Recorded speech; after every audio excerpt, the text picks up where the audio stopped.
Hello, welcome to the channel Why Stories. Enjoy watching. Oh, you scoundrel! Margarita flared up with anger when she entered the bedroom and saw a photo of Marlene's mother on her husband's bedside table.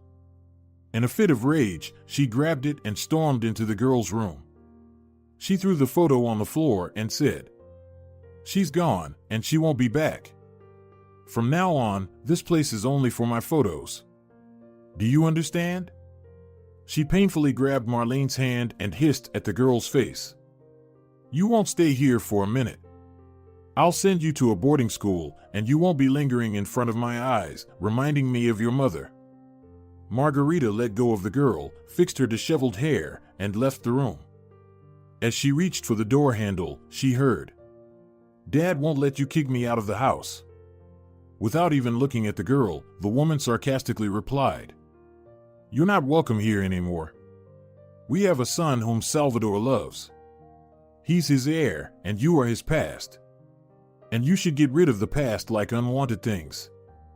She left, slamming the door loudly. Marlene picked up the photo, held it close, and whispered, "Mommy, I feel so bad without you." In the evening, as she was about to go to bed, Marlene heard her brother crying. No one had approached him for a long time, so she decided to comfort the little one. She went to the children's room. "Why are you crying? Are you scared all alone?" The child, upon seeing his sister, immediately calmed down, smiled, and reached out his arms. "Lie down, little baby, let me cover you." Marlene gently patted the boy's head. Soothed, Isaac fell asleep quickly. Through the partially open door, it was evident that Margarita was on the phone, and when her brother quieted down, Marlene heard fragments of phrases. "Yes, I'll bring her in 3 days. Don't worry, you'll receive the full payment for the year up front. No, father won't object. He's currently abroad, and I'm taking care of the stepdaughter. Send me the list of items needed. I'll provide the address. Goodbye." Marlene realized that her stepmother was not joking about the boarding school and was intentionally taking advantage of her father's absence, as he had to travel for business negotiations. The girl quietly got up so as not to wake her brother. At that moment, Margarita entered the children's room. "What are you doing here, you rascal? Did you want to harm my son? Get out of here. I'll talk to you tomorrow." Marlene returned to her room and had been crying for a long time, burying her face in the pillow until she fell into an anxious sleep. Her dreams took her back to the time when her mother was still alive. "Sweetie," a gentle kiss woke Marlene up. "It's time to get up. Today is your birthday." The girl opened her eyes and saw her parents standing beside her bed, hugging each other tightly. "I love you so much. You're so beautiful." She smiled. "It's you who's beautiful, our little princess. Get up quickly, there's a surprise for you." Her father extended his arms. "Come to me, I'll take you to the living room." Marlene jumped out of bed. Her father lifted her, twirled her around, then, with one hand, embraced his wife, and together they went to see the presents. "Mom, Dad, you're the best," the birthday girl exclaimed. "Is this makeup for me?" "Yes, so you won't have to borrow mine anymore." Her mother laughed. "Oh, and what's this, a tablet? Wow. I have a tablet now, and it's such a cool one. The girls in my class will be so jealous." While the girl was ecstatic about her gifts, her parents stood hugging and admiring their daughter. "All right, wash up quickly, get dressed, and we're going to the park. There are rides, swings, and lots of treats waiting for us." Her father spun her around in his arms again. Even in her dreams, Marlene vividly remembered how gentle her mother's hands were, how often she stroked her head, and how she combed her long, wavy locks with her fingers. She was truly happy until tragedy struck one day. "Mommy." Entering her parents' bedroom on that dreadful morning, the little girl asked, "Why aren't you getting up? Don't you have to go to work today? Can we play all day?" "No, sweetheart, I won't be able to play with you," Laura replied, her face filled with sorrow. Daddy will be here soon. Go and play in your room for now. Laura, we need to double-check everything. This can't be true. It just can't be. Salvador leaned anxiously over his wife, gently holding her thin, pale hand and kissing it. Unfortunately, everything has already been confirmed, the woman sadly said. We can't change it. Let my last days be with you. I don't want to go to the hospital. Only when things get really bad can you take me, so Marlene doesn't see me leaving and remembers me alive. No, Mom. Marlene, who had sensed something was wrong and stood outside her parents' bedroom door and overheard the conversation, cried out. You can't die. I don't want to lose you. What will we do without you? Sweetie, I'll always be with you. I'll watch over you. Don't cry, my dear. Whatever happens, remember that I love you very much. And then her mother was no more. Her father grieved heavily over the loss of his wife, so Marlene couldn't believe it when her dad suddenly announced, Daughter, you're growing up, and you must understand me. I'm a man and still relatively young. The girl was listening carefully. In short, I met another woman. I love her, and we'll have a child. Dad. Marlene exhaled, hardly believing her ears. What about Mom? You said you loved her. And me? What will happen to me? My dear, I never stopped loving your mom, but she's no longer with us. You need another mother. You're growing up, and I can't handle it all by myself. I don't know how to dress you or braid your hair. But you will always be my daughter, nothing will change. Margarita is sweet and kind, you'll surely become friends. I don't want another mom. We were so happy together. She shouted. Please, Daddy, don't do this. Marlene woke up to her own scream. The pillow was wet from tears. It's a pity, it was just a dream, the girl said. Mom, if you're up there in heaven watching and listening to me, make it so that I can stay home. She reached under the pillow to call her father, but the phone was missing. Get up, stop lying around. Margarita decisively entered the room. Here's your suitcase, pack your things. We need to leave in an hour to make it to the boarding school before lunch. Margarita, I want to talk to my dad. Give me the phone. There's no need to bother your father. I'll call him myself after I've settled you in. You can't treat me like this. This is our home, and you're a stranger here. You're mistaken, sweetheart, the woman smirked at the girl. This house is already mine because Isaac is the heir, and I'm his mother. As for you, you're just a guest here. I would have gotten rid of you a long time ago, but there was no right moment or reason. But now, there's a reason. I'll tell your dad that you were trying to harm his son. That's not true. I was trying to comfort him. But Salvador will believe me because he always dreamed of having a son, and I gave him one. And you are a jealous wretch who wanted to harm him. But you didn't succeed. Salvador loves me. I didn't invest 3 years in him for nothing, just to get an engagement ring. He supports you out of pity for his late wife. But there's no going back to the past. So stop throwing a tantrum. You won't change my mind, you little brat. And you, Gorgon, like Medusa. Marlene retorted angrily. Margarita lunged at her, swung, and struck her in the face, causing pain. You little monster. Don't worry, you'll start behaving differently soon. They'll deal with you at the boarding school. And your dad won't help you. Believe me, I can divert his attention away from you. You'll see, my dad will come and get me. We'll see. He won't be back for a month, and by then, so much will have happened, the woman firmly headed out of the room.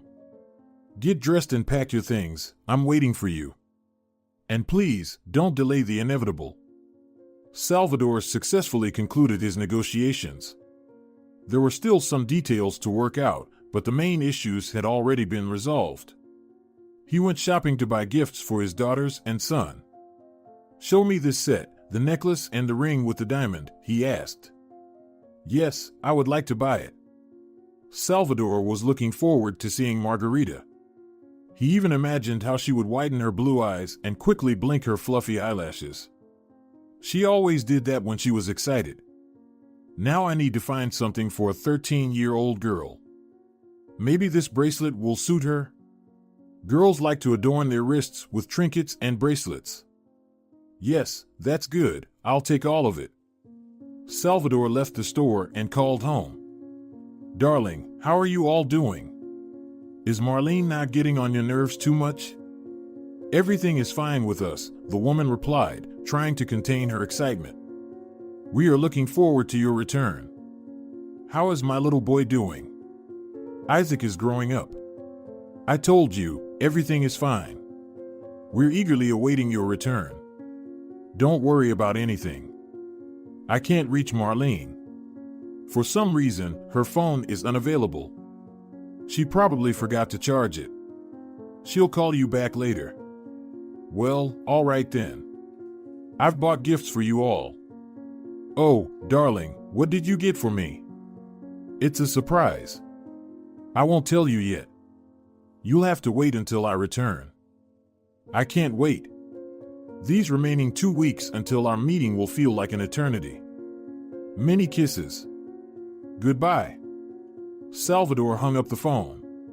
Tired but satisfied with his purchases, he lay down on the bed and closed his eyes. His imagination conjured up Margarita, a beautiful and slender woman with a flawless figure, blonde hair, and blue eyes framed by thick black lashes. She had come to work for them 3 years ago and immediately made an impression on Salvador. Smart and always stylishly dressed, her manner came down to conversation. I came for the job interview based on the advertisement, Margarita appraised the man, who might be her future boss. He's attractive, she thought. I wonder if he's married?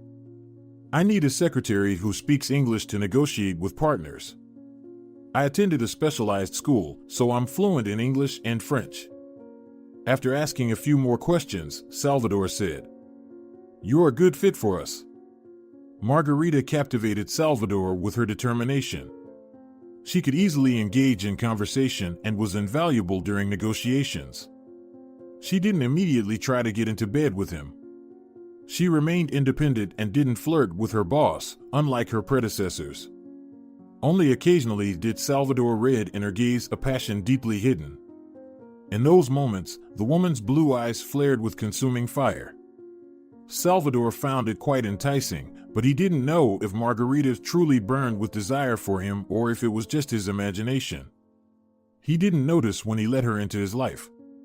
I like you very much. He confessed when he stayed overnight at her place for the first time. And that's it? You just like me? Margarita asked with a hint of coquetry. I wanted to hear something else from you. I need to think it over.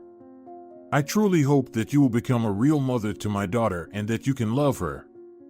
I'm really good with children. You'll see, we'll find common ground. However, over time, Salvador realized that his daughter wasn't ready to accept another woman. He was waiting for the right moment to inform her of his decision. Salvador, I'm pregnant, Margarita announced one day, and Salvador understood that the time had come. Margarita sat in the car with a stony expression on her face. Marlene was huddled in the back seat as if she were a cornered animal. Trust me, it will be better for everyone this way, Margarita said, looking at her stepdaughter in the rearview mirror with a reconciliatory tone. You're a smart girl, and you must understand that we can't live under the same roof. I have big plans for your father, but there's no place for you in them. You'll understand when you grow up. My dad will still take me away from there, the stubborn girl insisted. Your dad now has me and Isaac. You're being stubborn for no reason. Just accept it and enjoy yourself, Margarita looked at Marlene again. After all, we'll visit you. Trust me, it's a good boarding school. They teach girls languages, dancing, and social manners. You'll like it, and you'll even thank me. They say the discipline there is strict, but it will do you good. He loves me. That's enough talking. We're arriving. It's better for you to be convincing about your voluntary agreement to stay here. What if I don't agree? I will stop the car right now and leave you here in the middle of the woods. Let's see if you can survive. Do you want to test it? No. That's a smart girl. Margarita drove into the boarding school's grounds. It's quite nice here. They drove along the road, lined with small shrubs, and in front of the building, which resembled an old castle, colorful flower beds were in full bloom. The building's exterior gave an impression of gloom and extreme asceticism. It was clear that it hadn't been renovated for a long time.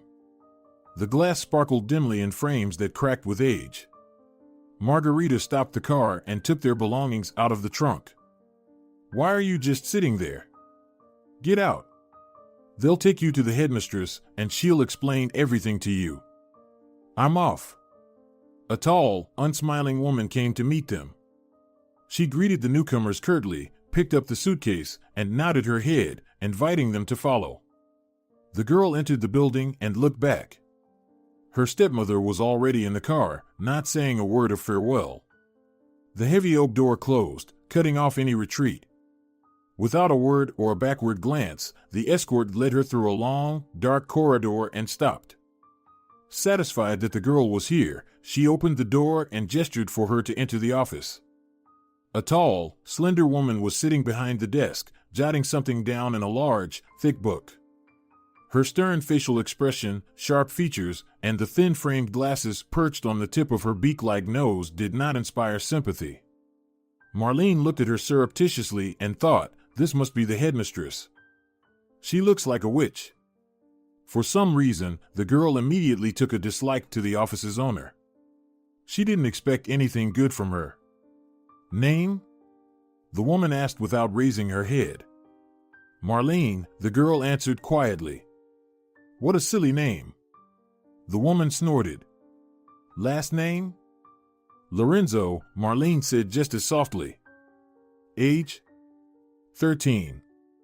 Your parents brought you here, is that correct? The woman raised her eyebrows and looked over her glasses at the new student. Not my parents, but my stepmother. My dad doesn't even know I'm here, the girl replied. That doesn't change the situation, the headmistress said dryly, pressing a button on her desk. A young woman entered the office, pretty, with dimples on her cheeks. ISA, take the new student to her room and explain our rules. Okay, Rufina. ISA took Marlene by the hand. Come on, I'll show you your place. She led the girl into a room that resembled a military barracks. This is your place. ISA led Marlene to a bed with a gray blanket. This is where you'll sleep. This is your nightstand. You can keep your stuff in it. Everything else you can leave in your suitcase for storage. Take out what you need, and let's go get your uniform. Uniform? Marlene asked in surprise. Yes, our students wear uniforms. You're not allowed to use casual clothing. The woman handed her a booklet. These are the rules of our boarding school. Study them carefully. Why? Can't you just tell me, and I'll remember? It's the rule. If you don't learn the rules of the internal order, you'll face punishment. Will you lock me up in a punishment cell? The girl smirked. ISA looked closely at the newcomer. If you show character, it might be tough. It's better to follow the rules. Then you'll have fewer problems. Talk to the girls and ask about the local customs. I think it will be useful for you. Where are they? In the class. She looked at the clock. We need to be in the dining room in 5 minutes. Hurry up. The woman left the room and Marlene followed her. This is our dining room. This is your seat, remember it. The girl turned pale when she entered the spacious room. There were 2 long tables in the middle, and the students were already sitting at them. They all wore identical dark blue dresses with white collars buttoned up to the chin. They also wore black aprons over their uniforms. It's as gloomy as a prison, Marlene thought. She sat in the indicated chair and glanced at the girls opposite her. None of them showed any interest in her. Only her neighbor on the right asked, "What's your name?" "Marlene." "I'm Nora." "Don't be afraid," her new acquaintance reassured her. "Everyone here is scared at first and then gets used to it." "No talking at the table," shouted a woman who had appeared out of nowhere, dressed in a tightly buttoned, long, dark dress. Marlene thought she saw a whip in the woman's hands. She watched as the students, upon hearing that voice, flinched and lowered their heads. The duty personnel placed a plate in front of each girl. They all grabbed their spoons. "Can one really eat this?" Marlene asked, examining a boiled chicken egg and a pile of tasteless oatmeal. "Eat quickly. You're not allowed to linger at the table here," Nora quickly replied. Marlene tried the porridge, but it was absolutely tasteless and not even salted. She ate the egg and drank water from the glass in front of her. Everyone stood up, and Marlene did too. The headmistress passed by the girls, carefully peering into their plates. All the plates, except Marlene's, were empty. Rufina stopped. Her eyeglasses glinted ominously, and her green eyes pierced like augers. "One." The word resonated in the silence of the dining hall. Marlene heard her neighbor gasp in fear. "Mealtime is over," announced the matron with a whip in her hand. The girls left the dining hall in silence, and Marlene followed the general flow. "Nora, what does one mean?" "We're not allowed to talk right now. I'll explain later." "This is nonsense. Why can't I talk if I have questions?" "Don't get me involved in it, please. You were given a booklet with the rules. Read it, and you won't have questions." An instructor appeared out of nowhere and struck her back with the whip. "You have no right to hit me," Marlene protested. "I can send you to the punishment cell right now," she said, hearing Rufina's voice next to her. "But I won't do that. For now. Let's assume you've learned the first lesson and won't break the rules again. Study them immediately and be more prudent in the future. What are you waiting for?" She shouted at the girls who had gathered. "Straight to the reading room." A minute later, there was no one left in the corridor. Marlene could only hear the faint hum of the girls' voices as they, without lifting their heads from the tables, obediently read. "Nora," Marlene whispered, "how long have you been here?" 3 years. "How old are you?" 15. "I thought you were younger. How did you end up here?" "My parents died. My older brother got married, and his wife gave him an ultimatum: either he sends me to the boarding school or she won't marry him. He chose her." "You better read the rules," Nora advised, "or you won't be able to avoid punishment next time." Marlene immersed herself in studying the booklet. "Have you been to the dungeon?" the girl asked her neighbor again. "Of course. Everyone goes there at some point. If you're lucky, you won't end up there often. But they punish everything here. If Sylvia overhears us, we're both in trouble. She's the caregiver. You've already experienced her whips." "I see. I'm so tired from the journey. I just want to rest. When can I go to my room?" "You still haven't finished reading the rules. We can't go to our rooms until dinner. We're not allowed to sit or lie on the beds until the lights go out." "Like in a prison?" "This is the prison. There's no way out of here. I won't be staying here for long. My dad will come get me soon. His business trip ends in 3 weeks. Everyone here thinks the same way. But no one has returned home from here for as long as I've been here." The girls fell silent as Sylvia kept a close eye on them. Marlene was scared. Her back still stung from the whip. The regular school bell rang, and the girls all stood up and left the reading room. "Now we have language lessons on the schedule," Nora quietly informed Marlene. "Then dinner and a little free time. We'll meet later." Marlene, following the crowd, headed to the classroom. Her new friend was with other girls. They all took their seats. The teacher pointed to an empty chair. Marlene's neighbor glanced at her face and then turned away, showing no interest. The lesson began. The girls listened and repeated. They all spoke English quite well. It was easy for Marlene because she had attended a specialized school. However, her neighbor struggled. "Would you like some help?" She glanced gloomily but moved aside, showing a note in her notebook. Marlene quickly corrected the mistakes. "What's your name?" "Ariel." "I'm Marlene. I can help you with languages." "We don't behave like this here," Ariel said, looking attentively at the girl. "But I can still help you," she said, shaking her neighbor's hand. "Don't be afraid of me. I just know more about it." "No talking." The teacher shouted at them. The bell rang for a break. Everyone stood up and went out into the corridor. Marlene wanted to lean on the windowsill, but the new acquaintance shook her head as a warning, "You can't." So they all stood silently until the bell rang and then continued with their activities. Dinner was just as meager as the breakfast, but Marlene was hungry, and she quickly emptied her plate. She already regretted not forcing herself to eat porridge for lunch.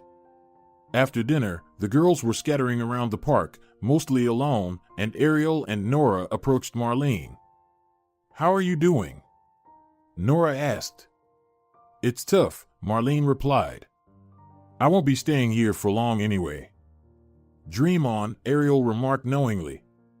"There's no going back. I also hoped that my grandmother would take me from here. But, as you can see, it's been 2 years. And I'm still here." "Why did she bring you here?" "My parents died, and I have a younger brother.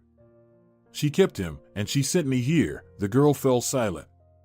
"I don't blame her. What can she do with both of us? Can I make a call here somehow? My stepmother took away my phone. I want to call my dad. Nobody has a phone here. Do you think your father wasn't aware of your stepmother's plans? You're so naive," Ariel said bitterly. "That can't be." Marlene defended her father. "He's not like that, and he loves me." "Do they have another child?" Nora asked. "Yes." "Well, then it's clear," Ariel concluded. "What do you understand? You don't know me or my father. How can you talk about him like that? You, who are afraid to speak up and have no opinion of your own. But I won't tolerate all of this." The girl rushed into her room. There, she collapsed onto her bed and started crying. All the events of the day spilled out in tears. "Get off the bed!" She heard Sylvia's harsh voice. Reluctantly, she got up and quickly wiped away her tears. "Go to the park immediately. Everyone is still walking there. After that, I will come and test your knowledge of the rules of conduct at the boarding school. It seems like you haven't learned the first lesson." 2. She shouted directly in the girl's face, barely holding back from hitting her. Marlene flinched in fear but maintained a defiant look. "Don't look me in the eyes." "To the park," the caregiver ordered. The students continued to walk outside. No one approached her to comfort her. Even the new acquaintances didn't dare talk to her. Once again, the bell rang, and everyone headed back to their rooms. Marlene was so exhausted that she fell asleep immediately, completely drained. In the morning, she hesitated to open her eyes, still hoping that it was all just a dream. But the wake-up call dispelled any doubts. Days went by. Marlene had almost resigned herself to her fate, trying not to draw attention to herself. She learned, like everyone else, to hardly speak, no longer attempted to make new acquaintances, avoided eye contact with others, and forgot how to laugh because it was forbidden. She made notches on a wooden ruler and counted down the days until her father's return. Although the new acquaintances managed to sow doubts in her heart, she still pushed away dark thoughts. "Hi." Nora approached her one day during the walk. "I can see you've gotten used to it. I'm trying not to draw attention to myself to avoid getting put in solitary confinement. You can't avoid it anyway. As you can see, I've managed so far. Don't hold it against us, the girl said reconcilingly. We've been here for a long time, and we know things that are still unknown to you. Just accept it and get rid of your silly dreams. Tell me, how many days have you been here? 20. But you said your father was supposed to return in 3 weeks. Maybe something happened. Do you really think so? Is your stepmother beautiful? Maybe, I don't know. So, she's beautiful. That's the answer to why your father isn't going to come for you. You're not needed there. That's not true. Maybe he's sick? That's possible too. But still, I would advise you not to waste your energy waiting for a miracle. Nora looked sympathetically at Marlene. A month had passed since the oak door closed behind Marlene. She had learned to be patient and composed, but she desperately missed human interaction. Ariel and Nora tried to talk to her, but she had withdrawn into herself. She found joy only in studying, dancing, and reading. Deep down, Marlene remained a rebel. She longed to be alone, even just for half an hour. One day, when everyone went for a walk, the girl discreetly sneaked into her room. She sat down on the floor in the corner, thinking no one would notice her absence, so she could arrange her thoughts until her roommates returned. However, she didn't consider the fact that the caretakers were responsible for each student, so her absence was discovered a few minutes later. Stand up. Marlene was so engrossed in her joyless thoughts that she jumped up in fright. Who allowed you to be in the room during class time? The girl helplessly looked at the floor, afraid to speak. Shaking her dry fist, the headmistress exclaimed, 3. Put her in the punishment cell. Immediately. In a moment, a caretaker appeared and roughly grabbed her hand, dragging her through the corridor and then down the stairs. Don't leave me alone. I'm scared of rats and the dark. The girl pleaded, trying to break free. Just wait, my dad will come and sort you out. Until he comes, as Sylvia continued dragging Marlene along, she said, you'll stay in this cell. There are no rats there, and it won't be dark. The room always has the light on so that people like you aren't afraid, she added mockingly.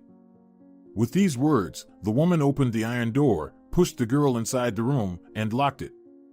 A bright light hung from the ceiling. In the corner, there was a toilet and a sink. Next to the wall was a stool. There was nothing else in the cell. The girl trembled with fear. The latch clicked, and a small window opened.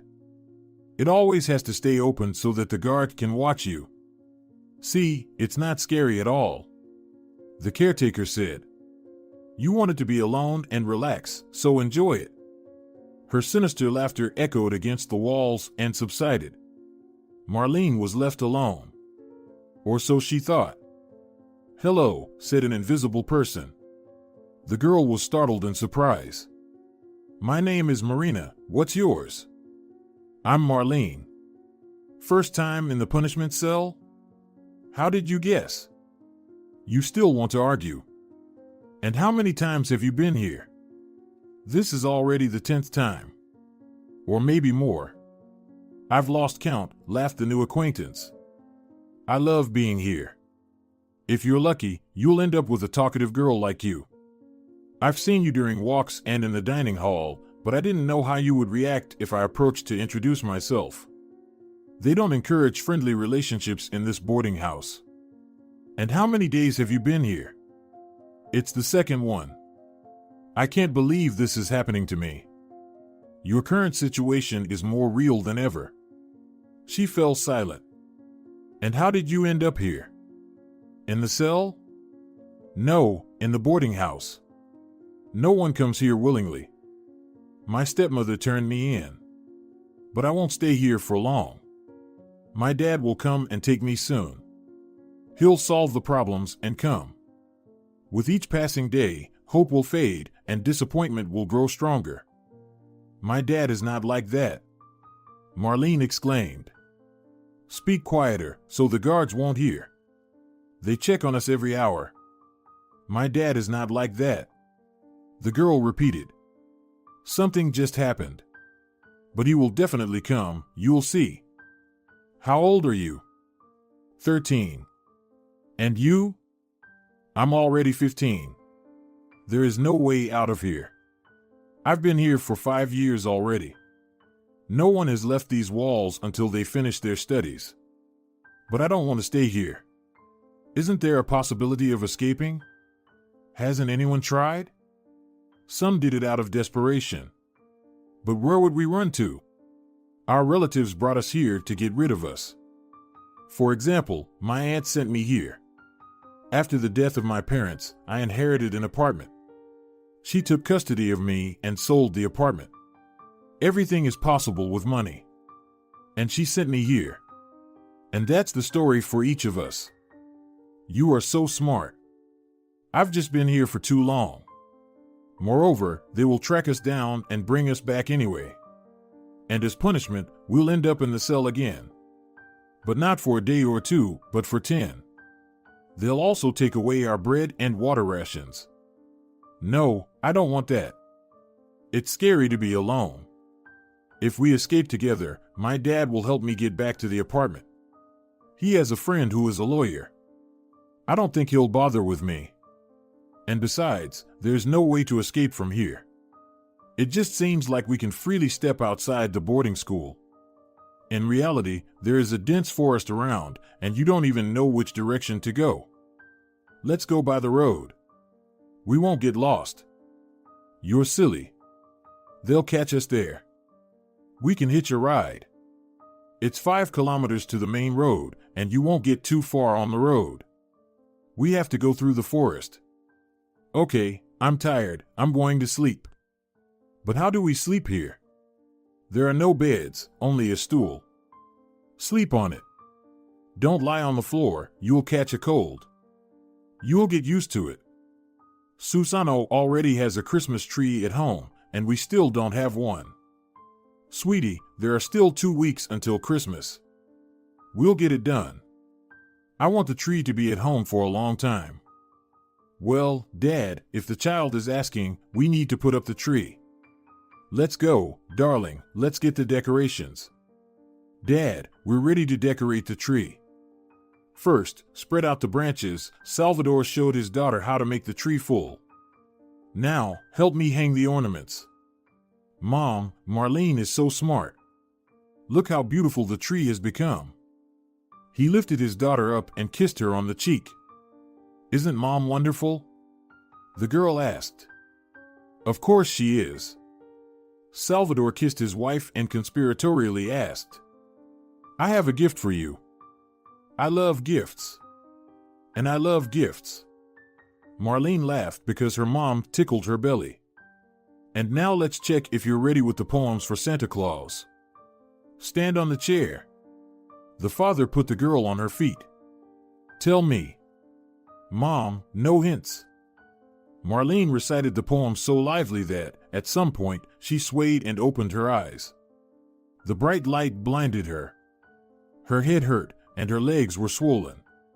Coming back to reality was tough. Her mom's laughter still echoed in her ears. Tears welled up in her eyes. Mommy, how do I tell Dad where I am? Why isn't he coming? What did Margarita say to him? Are you talking to yourself now? Congratulations. Marina said. I dreamt about Mom. Did she leave you? Why do you have a stepmother? She passed away, Marlene answered quietly. I'm sorry. I still want to try to find out how to get out of here. Are you with me? You're saying this to a practically unfamiliar person. I even barely remember your face. It doesn't matter. Tell me, are you with me? First, we need to get out of this cell and try not to get caught again. Then we can make some plans. Maybe you're right. We need to think everything through carefully, and for starters, we need to find someone local. They periodically returned to the conversation about escaping. Time was passing quickly. In the evening, Marina announced, My detention is over. They will release me today. That's good. If possible, find out who can help us. Don't be sad, you'll be out soon too. When Marlene returned from the cell, she started thinking about how to find the stranger. She didn't even have a visual memory, only remembered the voice. She could talk to the girl during walks and in the cafeteria, but how would she attract the attention of the right person? Choosing a moment, she seemingly accidentally dropped a spoon on the floor. In the silence of the room, the sound was sharp and unexpected. The director immediately appeared next to the girl. "Stand up," she shouted. "You just got out of the cell yesterday. Planning to go back?" "I'm sorry, it was unintentional." Marlene, with a sense of sincere regret, lowered her head, and her soul sang, "It worked." Now Marina knew for sure who was with her in captivity. That same evening, the girls met during the walk. "You're clever, you came up with a great idea," praised Marina. "I was racking my brain on how I would recognize you." "Well, enough talk. Did you find out anything?" "Yes, there's a local girl here, but she's small, only 7 years old. She probably can't help us." "We still have to try," Marlene declared stubbornly. Determination burned in her brown eyes, and her cheeks reddened with excitement. "You haven't changed your mind, have you?" "I'm scared," Marina said softly, looking around and twirling a lock of dark hair. "They could find out. If we're careful, no one will know. But that girl is too young for such a serious step. If you're backing out, I'll go alone." "I believe you." Mischievous sparks danced in Marina's green eyes. "Show me the local girl." Marina nodded towards a small, delicate girl standing alone, carefully examining something on her black apron. The white collar of her dress tightly clasped her slender neck. Long, light hair was neatly arranged. As if sensing a scrutinizing gaze, she lifted her head and looked attentively in the direction of the two friends. It was evident she was surprised, as if she were asking, "Why are you bothering me? What do you want? Shall we approach her?" Marlene asked. "Let's go, let's talk." "Hi, I'm Marlene, and this is Marina," she introduced herself warmly. "What's your name?" "Ida. You know the forest around here, right?" "Why?" "Just answer, yes or no." "I do." "Can you show us the way to the highway?" "I can." "But why do you need it?" she asked again. "How long have you been here?" Marina inquired. 2 months. Mom has 7 of us, and Dad died at work. We decided I would go to school here. Then Mom changed her mind and wanted to take me back, but Rufina didn't want to give the money back for the boarding school, so I stayed here until the end of the school year. "Do you want to go home?" Marlene asked directly. "I do," the little girl nodded. "I miss my mom a lot. If you show us the way through the forest, you'll soon be able to see your family." "When?" Marina caught a caretaker's suspicious look. "That's it, we're done. It seems like we've attracted attention. Listen, Ida, don't tell anyone that we asked you anything, understood?" Marlene sternly asked. "If you tell anyone, we'll all be sent to the punishment cell." "Have you ever been there?" "No," the girl mumbled. "And you shouldn't go. I know what I'm talking about. We'll meet again tomorrow and set a date for the escape." While the escape was being prepared at the boarding house, Margarita invented new reasons why Marlene wasn't in contact. When Salvador called and said he would be delayed, she was ecstatic. It was much easier to play the role of a kind, caring stepmother from a distance. She was already getting used to the role of the authoritative mistress of the estate and was confident that she would be able to justify herself to her husband for taking her stepdaughter to the boarding house. Margarita knew how to speak flattering words. She was very good at manipulating the feelings of a lonely man. She remembered the rage she felt when she saw a photo of Salvador's wife and daughter on her boss's desk, yet she still asked, "Is this your family? You have a beautiful wife." "She's lucky. My wife recently passed away." "I'm sorry, I didn't know," the woman said sorrowfully, while inside she was rejoicing. Since that day, Margarita has skillfully set love traps, as if accidentally brushing against his shoulder with her chest while bringing documents for him to sign. She looked seductively, trying to catch his gaze, and when she succeeded, she licked her moist lips with the tip of her tongue and saw desire ignite in his eyes. "You won't succeed," her colleague laughed. "We'll see about that," the woman confidently declared. You can't imagine how many secretaries have tried to win his favor and jump into his bed. But they all failed. Well, I won't rush. I'll start with his daughter. Salvador will see that I want to befriend Marlene, and he will melt. And then, we can have him all cozy and warm. You're cynical, Marga. I'm calculated. I set a goal, and I go for it. By the way, that's why the boss appreciates me. And I will succeed. You'll see. Salvador held on for a long time. Almost 3 years, but then he gave in. The girls were waiting for a convenient moment. They didn't rush, trying not to attract the attention of the director and caretakers. Tomorrow night, we need to leave, Marina announced one day. Why tomorrow? Because tomorrow we'll have guests. I accidentally overheard Rufina talking. That means they'll all be at the celebratory dinner in the evening. It's been like this before. We can't wait for a better moment. Okay.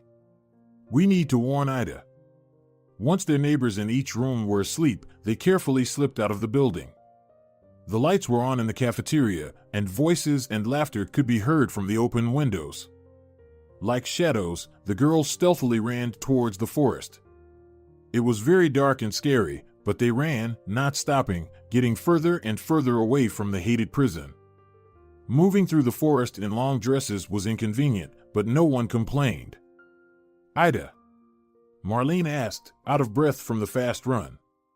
Are you sure we're moving in the right direction? Yes, I know these places well. We used to come here for mushrooms with Dad. I can't see anything. How can you be sure of the direction? Let's take a break, Ida begged. I can't run anymore. Just a little more. How far is it to the highway? I don't know, the girl suddenly declared and started crying. I think we're lost. Okay, let's take a break, Marina declared. We won't be able to get out of here in the dark. We'll wait for dawn.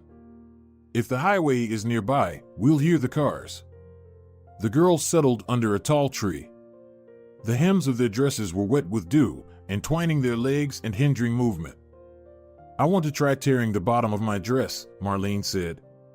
She tore the damp fabric with her teeth and then gave it a sharp pull. There, now it will be easier. The others followed her example.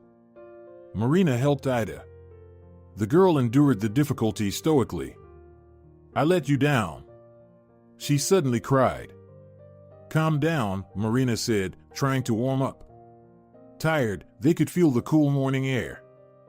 It will dawn soon, and we'll find the road. The main thing is not to be discovered right away. Finally, darkness receded, and they could see the tree trunks. The girls were silent, huddled closely together. Suddenly, Marlene perked up. Do you hear that? What? Marina responded. She even tried to doze off. The sound of an engine. No, you imagined it, the girl waved it off. I think I hear it too, Ida reported, getting up from the ground. Get up. Marlene commanded. Now we mustn't make a mistake and go towards the sound. They jumped up and quickly shook off their dresses. The car noise was quite distant, but they ran, trying not to lag behind each other. Marlene occasionally stopped listening. We need to stop, she declared. I can't hear anything anymore. Let's wait for the next one, and in the meantime, rest. Maybe we shouldn't waste time? Marina suggested. We need to make it before sunrise. She's completely exhausted, Marlene nodded towards Ida. The girl stopped, breathing heavily. I'm just slowing you down, the little one cried. Leave me here, I can't go on anymore. Besides, no one will be happy to see me at home and will send me back right away. What are you talking about? Marina protested. You almost led us to the highway, and in the middle of the night. Not every adult could do that.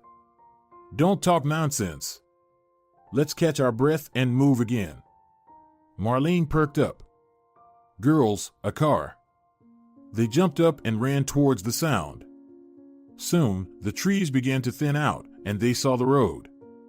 Well, here we are, Marina said, sitting down on the ground. Now, we'll wait for a ride. She suddenly laughed. You should see yourselves now. Ida, you're all dirty and disheveled. And you, she turned to Marlene, look more like a little bandit than a girl. Look, your dress is torn on the side. I snagged it on something in the dark. Do you think you look better? Your hair is a mess, and you have scratches on your face. Oh, girls, she said dreamily, just a little bit more, and I'll be home. I really hope that Dad has returned. Yeah, he's back, Marina darkened. Then why didn't he come for you? She paused, imagining what she must have told him. If he didn't rush to take you out of this prison immediately. Marlene sighed heavily. She promised to say that I wanted to harm their child. Why do I need this? The child is not to blame for having such a vile mother. I really want to eat, Ida sighed. Yeah, Marina supported her. Breakfast is coming up at the boarding school. Do you regret running away? Marlene looked suspiciously at them. No, of course not, the little one said, embarrassed. I'm just very tired and cold. You'll be home soon, Marina patted her on the shoulder. But we still don't know what awaits us. You know, she turned to Marlene, how far is it to the city? I'm not sure, but we drove for 2 hours. The sound of an engine echoed. The girls ran to the road. Suddenly, the older one sharply pulled her friends to the ground. What's wrong? Ida asked, rubbing her hand. That's the headmistress's car. They're looking for us, Marina said in fear. They stayed lying on the ground. We need to get out of here quickly. I think, Marlene whispered, we should stay here until it gets dark. If they're looking for us, they'll check all the cars going to the city. They think that we'll try to leave in the nearest car. Let them think that we couldn't get out of the forest. Girls, I'm scared, Ida cried. If they catch us, Sylvia will start whipping us. She once hit me when I didn't listen well in class. We won't be caught, Marlene said firmly. We need to wait. Ida, she addressed the little girl, is there a village nearby? We can't go to the village, especially now, Marina remarked. That's the first place they'll look. Let's wait. It's good that it's summer, we can look for berries. It would be nice to find water to drink and wash up. There should be a spring somewhere nearby. My dad and I used to go there. So, is your home not far from here? About 10 kilometers. You can't go home now. Most likely, the headmistress has been there, Marlene guessed. It's better to go with us in the car, and then we'll leave you, and we'll go further ourselves.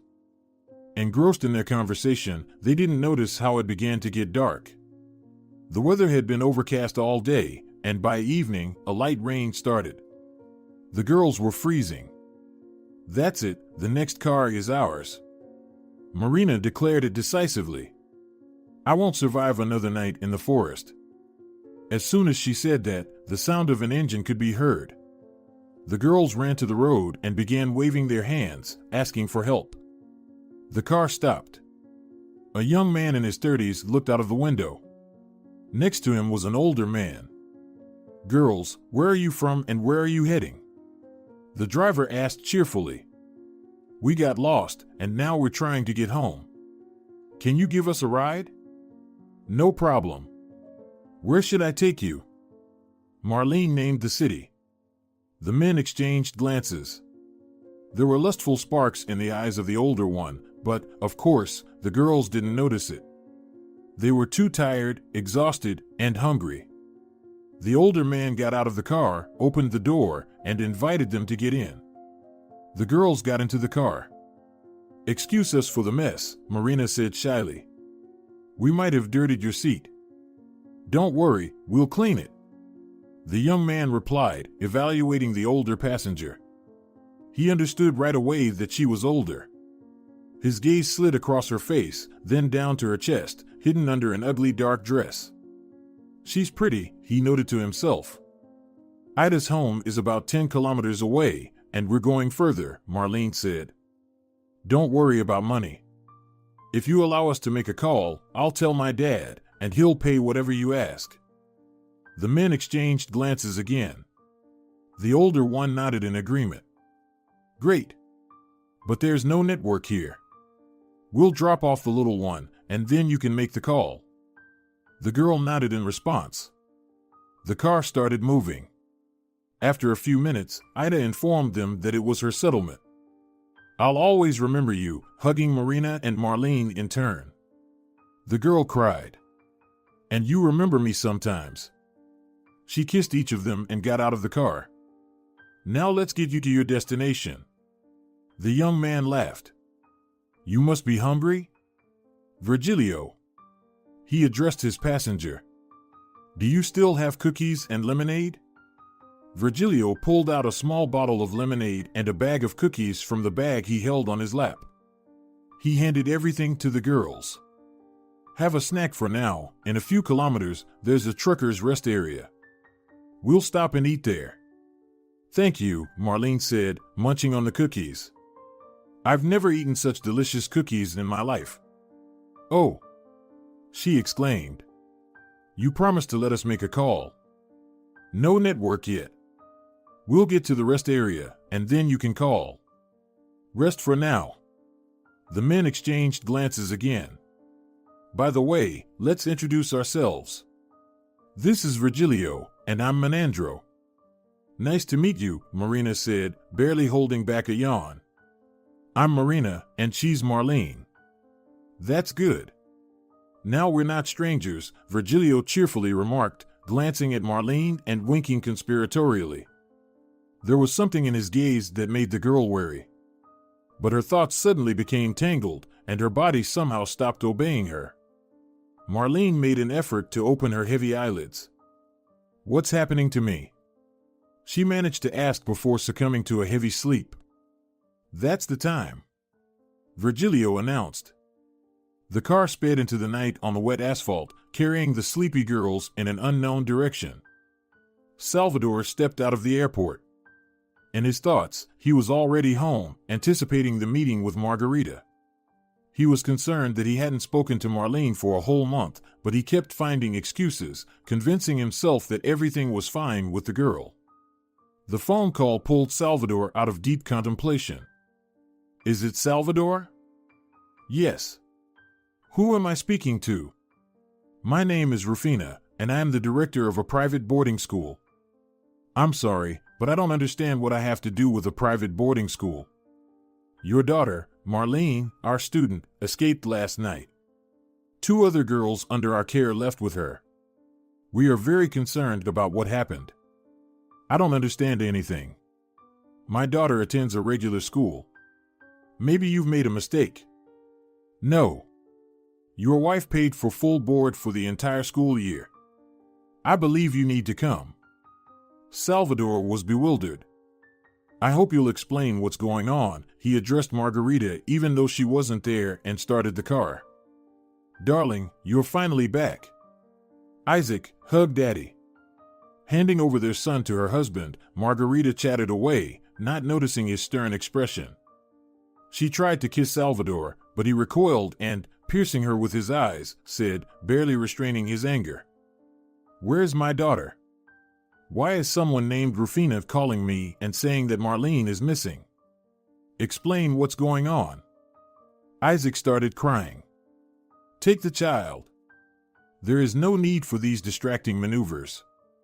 Lay it all out as it is. The woman took the child to the nursery, feverishly trying to devise a conversation strategy. She did not expect Salvador to find out everything before she could tell him. Darling, don't be mad at me. I made it for the best. We have a little child. He demands attention, and you travel a lot on business. I work so that you have everything you need. Don't avoid the question. I'm trying to explain to you that Marlene is calmer at the boarding school. There, the students study languages and social manners. She can receive a proper upbringing and education among other girls there, unlike how you've spoiled her. Let me decide where my daughter will receive an education. I just wanted to help you. I see that you worry about her. Margarita tried to catch her husband's gaze, but he deliberately kept away from her. I couldn't keep an eye on her and our son. She needs attention. She's been having problems at school. And, in the end, she's jealous of Isaac. Yes, she tried to hit him because he was crying and disturbed her from falling asleep. Salvador grabbed his wife by the shoulders and shook her forcefully. Don't lie. My daughter would never harm her brother. And remember, if she doesn't come back, I'll take my son and kick you out on the street. Margarita started crying. Of course, we mean nothing to you. You only love your daughter. You're ready to do anything for her. Yes, I love my daughter. She lost her mother. It was a real tragedy for her. I hoped you would become a second mother for her, the man said with regret, but I was wrong. I tried. Do you believe me? The woman asked, looking up at her husband with a pleading expression and wringing her hands in front of him. But she, like a little wolf, didn't want to connect with me. She played nasty tricks on me. I couldn't do anything with her. It seemed to me that our constant clashes bothered you too. It didn't seem to you, but you didn't have the right to make such a decision on your own. Get ready, we're going to this damn boarding school. I need to know why Marlene ran away. Salvador, maybe we can celebrate your return today, and we'll go there tomorrow? Margarita asked timidly, but she faltered, catching his gaze, which expressed open disdain. I can't believe how wrong I was about you. Why didn't I listen to my daughter? She immediately understood what kind of person you are. How can you say that? Margarita protested. I spent so much time with you and gave birth to our son. And she's an ungrateful creature, should have been sent somewhere long ago so as not to get in the way. She ruined everything. The woman declared angrily. So, you've shown your true self, Salvador said with sadness. Get ready. But who will I leave Isaac with? He's little. Fine, I'll go alone. Salvador left, slamming the door loudly. Margarita collapsed on the bed and began crying. I spent 3 years on him, 3 years, and this brat destroyed everything. She was sobbing, left alone. Meanwhile, Salvador rushed to the boarding school. Seeing his car, Rufina came out onto the porch. Hello. I'm glad you came right away. Let's go to the office, I'll explain everything. Well, try to explain how it happened that the girls ran away and you still haven't found them. And who was the instigator of the escape? I hate to upset you, but it seems it was your daughter. Why do you think so? You see, she was eagerly anticipating your return and missing home. I don't know why your wife brought her here. We are not interested in such details, but the girl was clearly not ready for such a decision. Who was she friends with here? What are they saying? You see, the rules of our boarding school do not encourage overly friendly relationships. Especially since the girls have very little free time. We identified too, but they couldn't say much about her. I don't understand. What do you mean by does not encourage overly friendly relationships? Are you saying that Marlene didn't communicate closely with anyone in a month? Not exactly, the headmistress hesitated. We have strict rules. If discipline is not maintained, the girls tend to become disobedient. Probably, with my daughter, it turned out the opposite. In protest, she ran away. What are you doing with the children here? I would like to inspect the room where my daughter lived and take her personal belongings. Yes, please, come this way. Rufina led Salvador to the room. The atmosphere struck him. Why is it so gloomy? It's hard to believe that girls live here. Because we adhere to an ascetic upbringing. Nothing unnecessary. Salvador's heart tightened. He pictured his daughter's room at their house. Lovingly arranged furniture, cheerful wallpaper on the walls. Laura had even chosen them. And soft toys everywhere. Turtles with soft shells roamed on his cheeks. How could Margarita send Marlene here, a girl so loved at home by her mom? Salvador thought and felt an overwhelming sense of guilt towards his daughter. How blind I was. They left the room. At the end of the corridor, Sylvia was dragging a little girl by the hand. With horror, Salvador saw that, on the other hand, the caregiver held a whip. "Are you hitting the students?" he asked menacingly. "I'll report you. This is not a boarding school, it's a real prison." Rufina noticed. "Of course, we have punishments. Strictness in everything. Violating the rules entails punishment.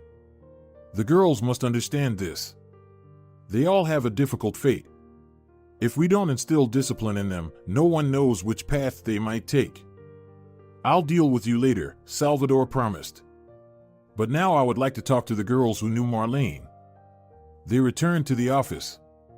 The headmistress sent ISA to fetch Nora and Ariel. "Tell me everything you know," Rufina ordered.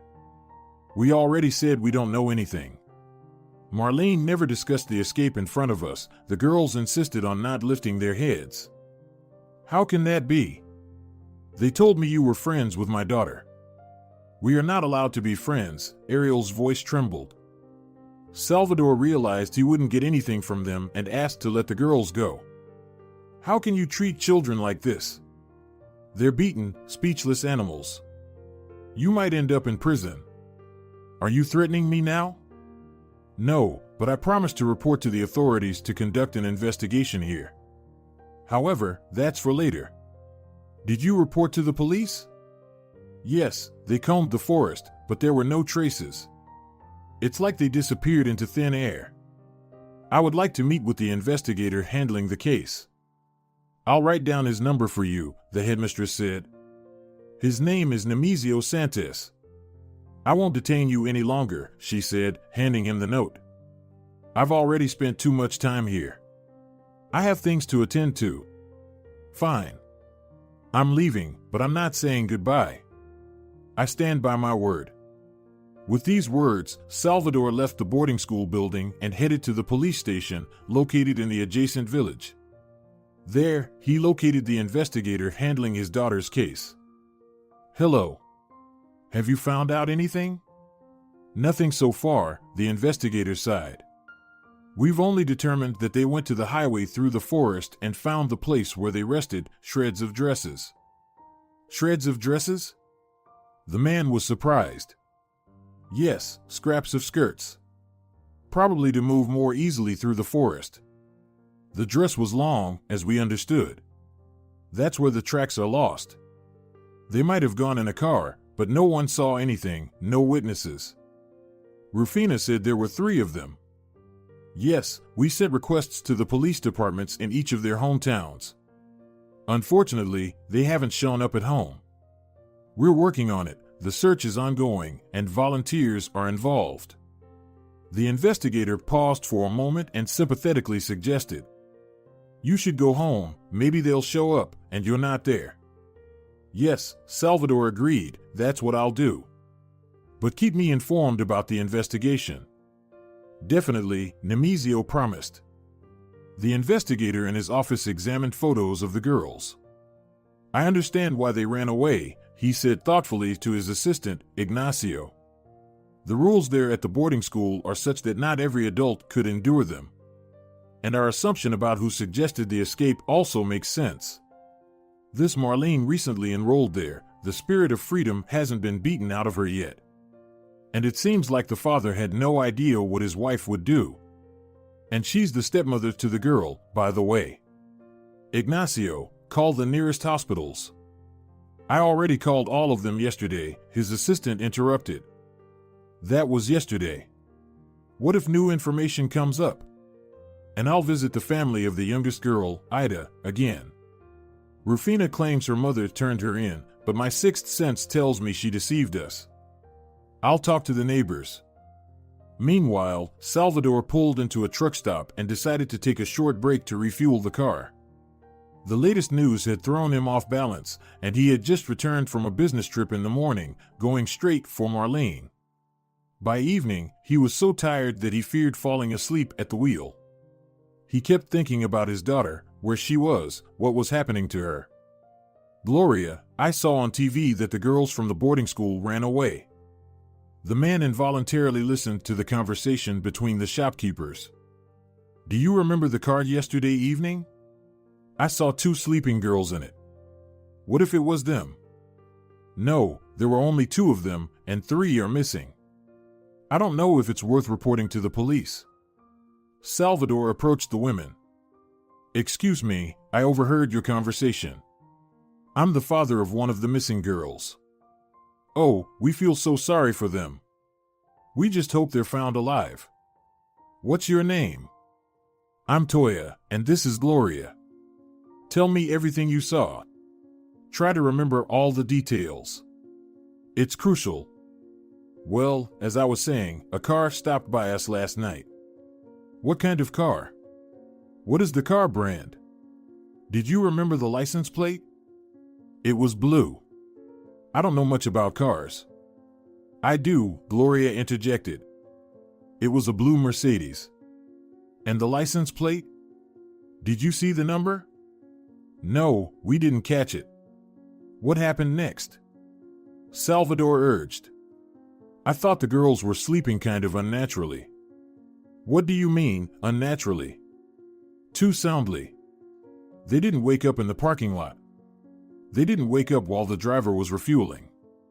Yes, and they only bought food for themselves, Gloria added. Thank you, you've been very helpful. Oh, and there's one more thing, Toya paused, trying to remember. 50 kilometers from here, there's a small village. About a week ago, 2 girls went missing there, around the same age as yours. It was in the newspapers. You can check it out or watch it on television. They did a report about them. Thank you so much. This is very valuable information. Salvador quickly paid and left the cafe. He dialed the investigator's number. Nemesio, hello again. It's Marlene's father. I gathered some interesting information at the truck stop. I think we need to discuss it. Urgently. I also have news about the 3rd girl. It's too late today. Let's talk tomorrow. Why tomorrow? My daughter is nowhere to be found, and you're telling me to leave it for tomorrow? Salvador protested. Okay, stay where you are. I'll be right there. An hour later, they were sitting at a table in a cafe, exchanging information. Turns out that the 3rd girl, Ida, is actually at home, stirring his coffee with a spoon, Nemesio explained. The mother didn't say anything because she's scared of Rufina. Everyone is afraid of her. The mother isn't even planning to return the money, as long as her daughter stays with them. Did you manage to talk to the girl? Yes. She said they got into some blue car.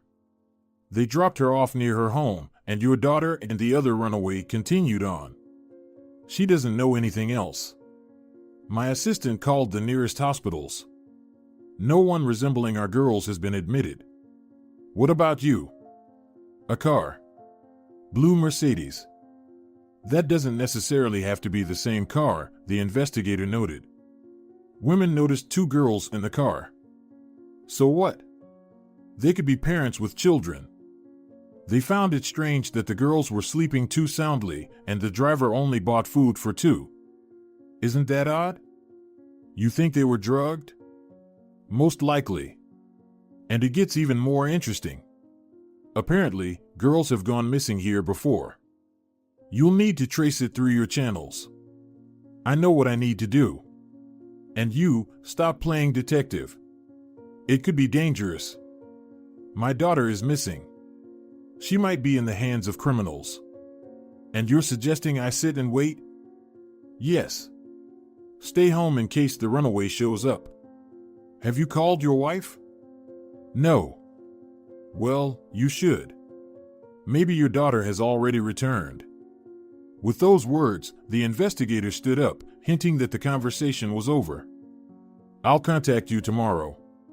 And please, don't take any steps without me. He got into his car and drove away. Salvador headed home. He called Margarita. Marlene didn't show up. No, Margarita replied, and after a pause, she timidly asked, "When will you be back?" "I'm on my way," he answered and hung up. Margarita anxiously looked at her husband. "Salvador, forgive me, please. Just don't leave us. I did it for the best." The reviews about the boarding school were overwhelmingly positive. "Let's talk tomorrow. I'm dead tired," he said, undressing on the go. "I'll sleep in the office tonight." Salvador lay down on the couch and fell into a deep sleep. In the early morning, he dreamt of a boat ride on a lake with his wife and daughter. His girls laughed with joy. The wind played with the waves. Suddenly, the wind picked up sharply, the boat rocked, and Marlene fell into the water. "Salvador, save our daughter!" Laura screamed. "I will save her, I promise, trust me." Salvador woke up to Margarita shaking him by the shoulder. "You were shouting in your sleep." "Sorry. Is it morning already?" "Yes, I've prepared breakfast, let's go." "In a moment, I just need to freshen up." Silence weighed heavily at the table. "Salvador, talk to me," pleaded the woman. "Margarita," the man looked at her, "I never want to see you again." "But how can that be? We loved each other. We have a son. You can't just eliminate me from your life." "I can. You put me in a position where I had to choose. There's nothing more valuable to me than my daughter." "What about Isaac?" "I'll help you. I'll have meetings with him. You're his mother. Let him stay with you." "No way," Margarita shouted. "I don't want to raise a child alone. I don't need him. Without you, he's not needed. Don't leave me, please." "So be it. I don't have time to sort out our relationship. Pack your things. Thanks for our son. In gratitude, you'll get an apartment. But don't expect anything more." "But can I continue working for you?" "No. I've decided to sell the business and buy the boarding school. I'll turn it into the best place for children to live and learn happily." Salvador stood up. "Excuse me, I have to go. I hope you won't be here when we return. I'll let you know when the divorce papers are ready." He called someone and informed them that a nanny would be here in a few minutes. Sitting in the car, he called the investigator. "Hello, any news?" "No, nothing about the girls, but you pulled an interesting thread, and we have our first suspects. Could you come over?" "I have to go to work right now," he checked the time, "but I'll be there by evening.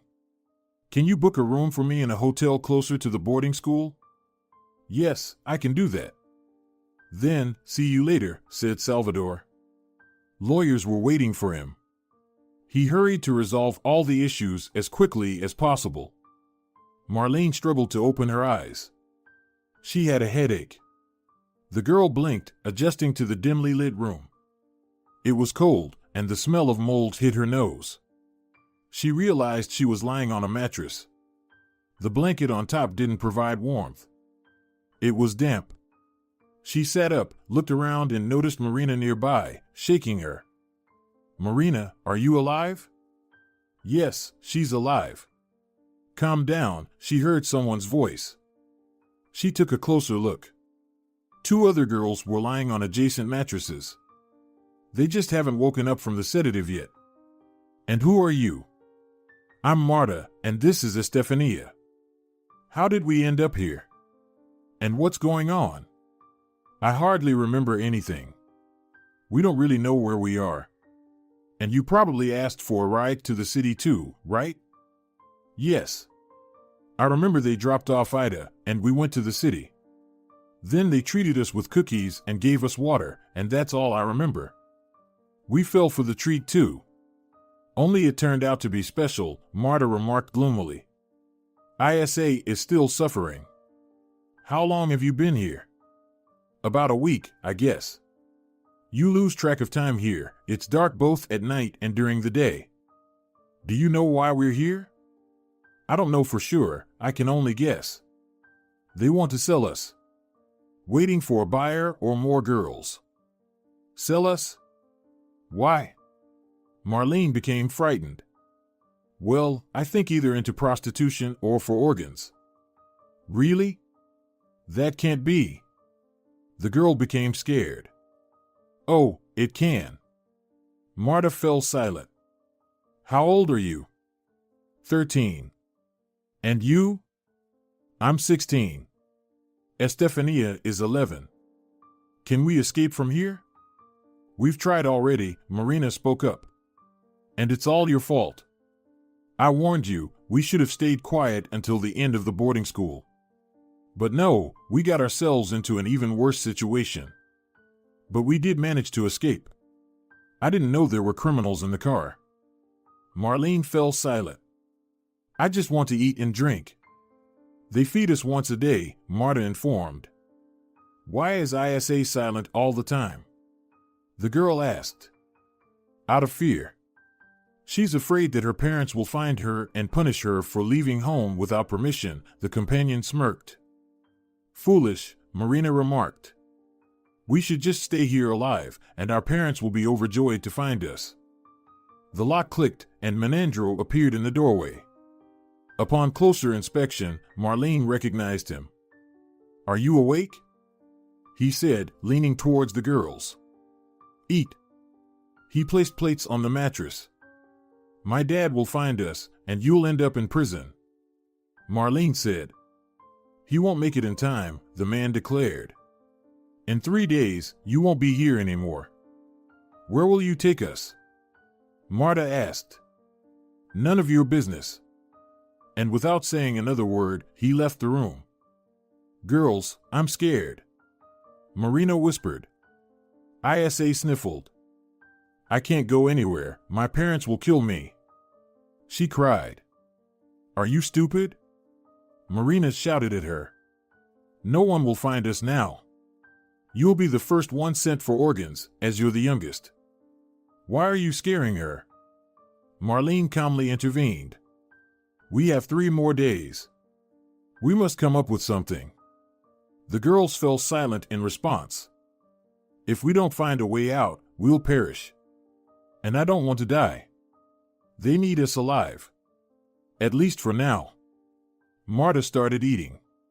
The girls also picked up their spoons. It was dark and quiet. No sounds from outside penetrated here.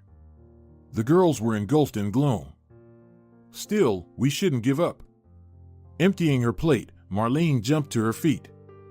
Her whole body ached, and her head still hurt. The damp dress chilled her. She began to inspect the room, feeling the walls with her hands, trying to find any way to escape or call for help. It's useless, Marta said doomedly. I've already checked everything. There are stone walls and bars on the window. What's outside the window? I don't know, it's high up there. Marina, help me up, I'll try to look out the window, she asked. Marina reluctantly stood up. Well, what do you see? A garden. Can you see people? No. You know, I have an idea. Marina lowered the girl to the floor. We need to make some kind of sign. Like what? Marta asked anxiously. What do we have? They started inspecting themselves, checking their pockets. Marlene had an idea. I'll throw the apron out the window. If they are looking for us, and I'm sure they are, they'll notice it and understand where we are. With these words, she tied the apron in a tight knot. Marina lifted her again, and the girl threw it out the window. Well, now all that's left is to wait, she said. What a gloomy prospect, Marina sighed. We must not lose hope, Marlene firmly declared. What else is there to do? We'll wait, Marta supported her. ISA, hiding under the blanket, was quietly crying, occasionally sobbing spasmodically. Finally, one after another, the girls drifted into a heavy, restless sleep. Salvador tracked down journalists from the local newspaper's crime department who had written about the missing girls. He found out that in the last 6 months, under unexplained circumstances, 4 more children of various ages disappeared. No traces, no leads, but in one more case, witnesses remembered a blue Mercedes. That was something. The missing children had no apparent connections among themselves. It seemed that they abducted any girl of the right age who, for some reason, got into a car with unfamiliar men. She behaved so recklessly, lamented Salvador, talking to the journalists. Everywhere, they keep saying not to approach strangers. But there will always be adventurous girls. He shared this information with the investigator, who pieced together the facts of the girl's disappearance bit by bit. We assumed that we should look for the owner of the car within a radius of 100 kilometers. Why do you think so? All the missing girls lived within this radius. Our operative is finding out how many blue Mercedes cars are registered here. But the car doesn't necessarily have to be registered here, Salvador objected.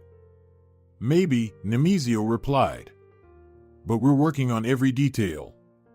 We're looking for even the slightest coincidence. At that moment, Ignacio, the investigator's assistant, burst into the office.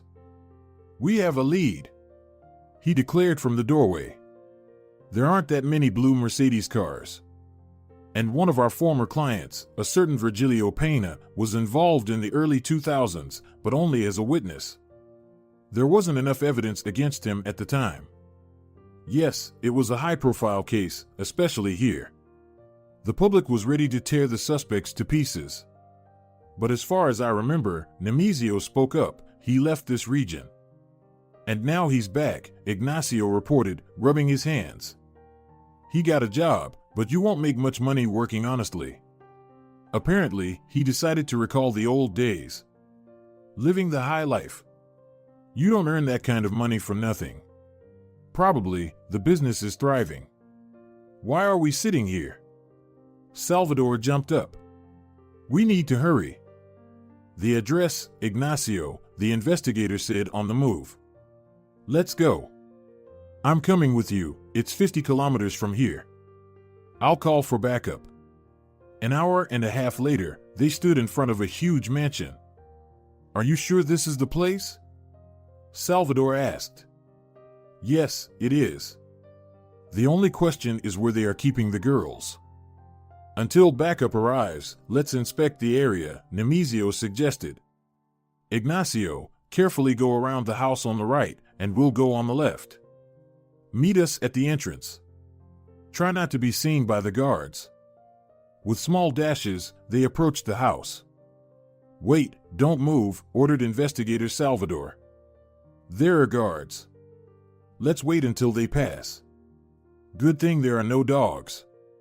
When the guards had passed, they moved towards the house again. Suddenly, Salvador stumbled over something, bent down, and saw that it was the apron. Recognizing the girl's uniform from the pension, he quietly called out. Nemesio, the girls are here. Look what I found. Where did you find them? Right here. Nemesio looked up and carefully examined the windows. Most likely, they were held there. Right under the roof, in 3 windows, there are bars. Do you think they've already been taken away? I don't know, let's check. As if from the ground, the commander of the support group appeared. Finally, Nemesio sighed in relief. Let's enter the house. Presumably, the girls are here. He pointed to the barred windows. They all silently moved towards the house. You stay outside for now, Salvador ordered. After a few minutes, screams and gunfire were heard. Unable to resist, Salvador rushed after them. One by one, they were already pulling the bandits out of the house with their hands tied behind their backs. Rushing inside, he saw that the fighters were carrying the girls in their arms. Marlene. He rushed to his daughter, embraced her, and held her close, tears streaming down his face. My dear, how guilty I am before you. Forgive me for not believing you about Margarita. Hold on, my little one, everything will be fine. Daddy, the girl spoke weakly, I knew you would find me. Why didn't you come for so long? I am so sorry, repeated the father. All the business and affairs, I should have stayed with you. But now everything will be different. Trust me. In the car, Salvador gently covered his daughter with a blanket, warming her and stroking her tangled hair and her face with dried blood. He wrapped her injured legs, all covered in bruises and cuts, and kissed her dirty cheek. Did they hurt you? He asked, afraid to hear the answer. No, they barely fed us. And the bruises. We ran through the woods at night. She paused for a moment, gathering strength, then asked, Dad, are we going home? There's no going back to the past, the father mysteriously replied. First to the hospital, and then we'll talk. A month passed. The girls were discharged from the hospital. Salvador came to meet his daughter. Dad, we're finally going home. Marlene exclaimed as she got into the car. Remember, you promised to help Marina get her apartment back? Did it work out? Salvador pulled out some documents. Here, everything is ready. But for now, she will live and study at the boarding school until she comes of age. Along with you, by the way. No, Dad, but there's Rufina. I'm sure you'll like it there, her father laughed. Can I ask you one more question? Is it about Margarita? The girl nodded. We broke up.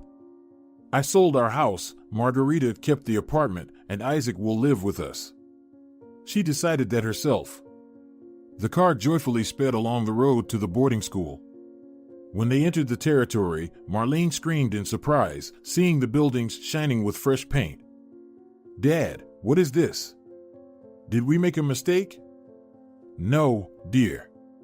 I sold the business, bought the boarding school, and did the renovation.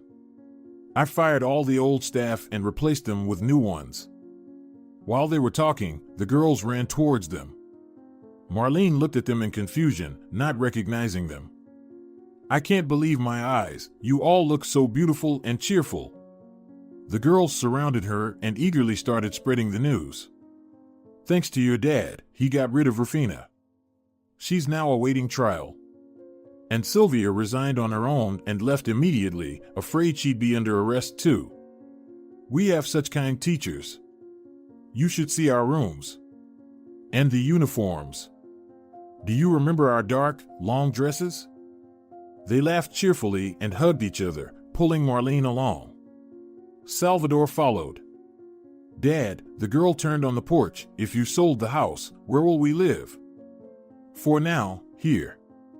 I converted one wing into living quarters for the staff, and a new house for us is already being built. Marlene walked through the corridors and didn't recognize them. Only a month and a half had passed, but life at this boarding school had changed drastically.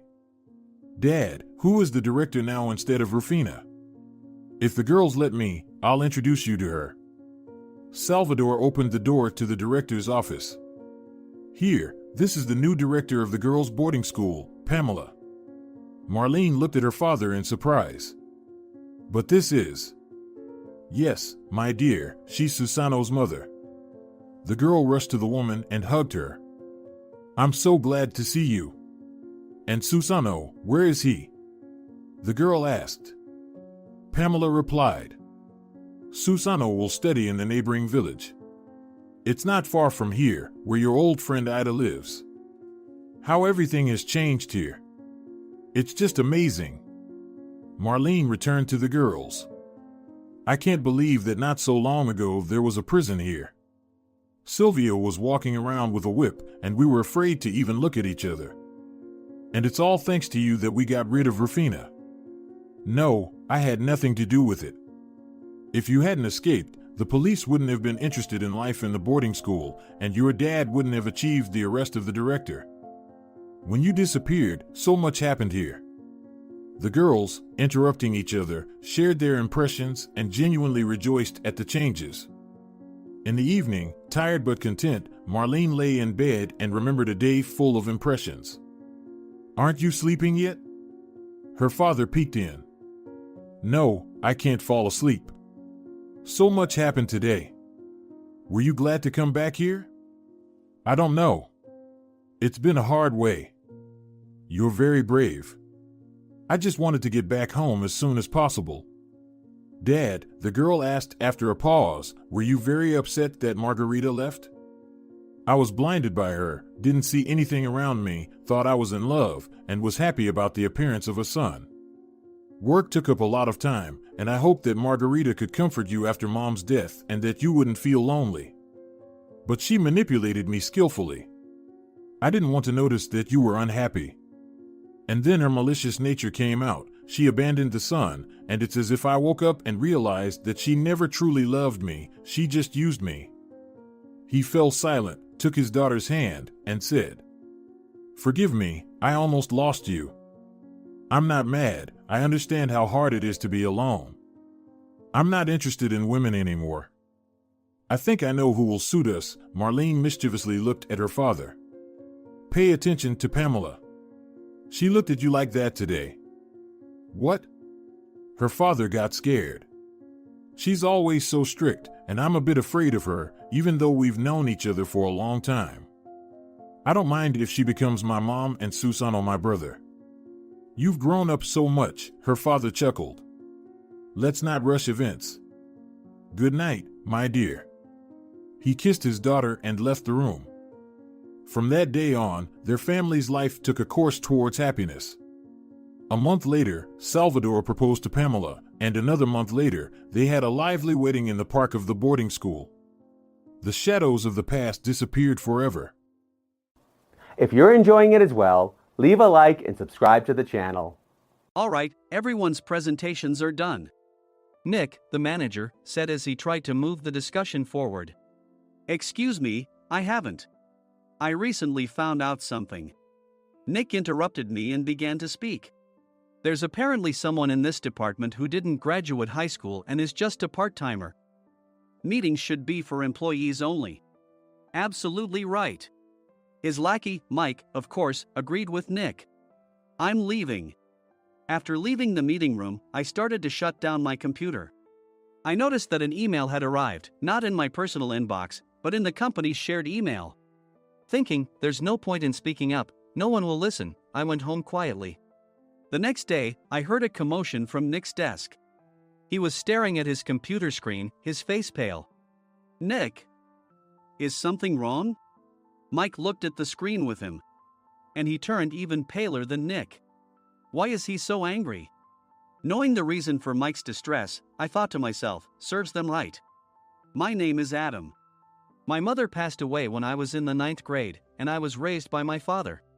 Well, you could hardly call it being raised. After my mother passed, my father changed. He drowned his sorrows in alcohol, and though he still went to work, he squandered our living expenses on horse racing. Because of that, I had to start working part-time as soon as I entered high school. Every month, I went to the convenience store with bills in hand that couldn't be auto-deducted from my father's account. Even though I endured it because I didn't want to be alone, I reached my limit in my second year of high school and dropped out. I found a live-in job at a distant inn. Thank you for everything. The day I left home, my father, still staring at the TV, spoke. Take care. That was our last conversation. Back then, 18 wasn't the age of majority, so I needed my father's permission to work, and I couldn't hide my place of employment. Yet, my father never visited me even once. I kept working just to survive, and before I knew it, I was 42. Years of hard work paid off, and I was transferred to the headquarters. I was thrilled to be recognized by the company, as I thought I'd be working in the field until retirement due to my lack of formal education. Listen up. Our work can change the future of our employees. Don't drag us down. On my first day after the transfer, Nick, dressed in an expensive suit, spoke sternly. There was a reason for this. Our inn was located in a prominent tourist destination, known so well that everyone in the state could sing its commercial jingle. At its peak, we had 5 locations within the state. But that was long ago. Due to financial difficulties and aging facilities, only the place where I had worked for many years and the original establishment remained. I was prepared to lose my job anytime, but now there was a glimmer of hope. With the rise of social media, the tourist area where the inn was located started gaining attention again. Depending on how hard the sales department, where I was transferred, worked, we could either thrive or be forced to give up this prime location to the new hotel chains continuously popping up. For Nick, who had switched careers from another industry to strengthen our sales, this was a battle he couldn't afford to lose. I understood why he had to be strict. "I will do my best." Nick sneered at my enthusiastic declaration. "Did you not hear what I said?" "I'm sorry." I thought I was listening carefully. Out of habit from years of customer service, I apologized reflexively, though I had no idea what had offended him. Someone was watching me with a smirk. In this department, there are those who are expected to excel and those who have been shoved here because they have nowhere else to go. You are the latter. It was Mike, the section chief. He's 7 years younger, at 35. But he was called to headquarters much earlier than I was and had been moving around within the headquarters ever since. I'm not jealous, but I can't accept that he's my boss.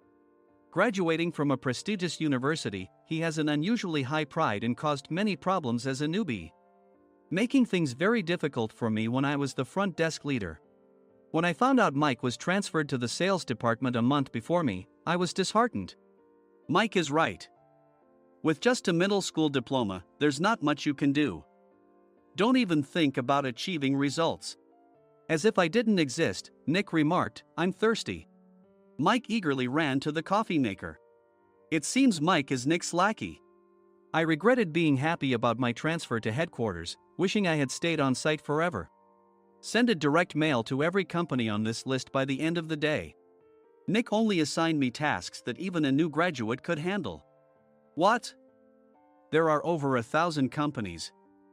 You want me to send to all of them by today? Yes, if you and your fellow misfits split the work, even those with nowhere else to go should finish by today. I glanced at the employees typing away expressionlessly. They were worn out from customer service, only thinking about leaving on time, or were women reassigned after having children, with zero motivation for work. Even Sam, a new graduate from the same university as Mike, who was supposed to be among the expected achievers, had no enthusiasm for the job, having joined the company wanting to do customer service. "I don't care what they say, I plan to quit any time," he said. Only Nick and Mike were highly motivated, making all the decisions between the two of them. I originally only wanted to work at the inn to survive and had no particular attachment to this job. I swallowed my words, thinking I had no right to reprimand them. About a month after the transfer, Nick told us with a frustrated look, "To commemorate the 50th anniversary, we've decided to create a plan exclusive for one group per day." Originally, Mike and I were supposed to come up with it, but our president, Mr. Thompson, insists on hearing everyone's opinions.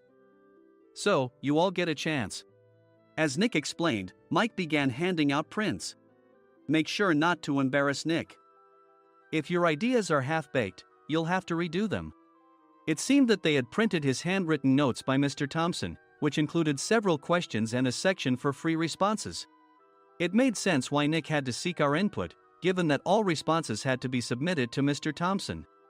We were given a week to think about it, and a meeting was scheduled to compile our ideas.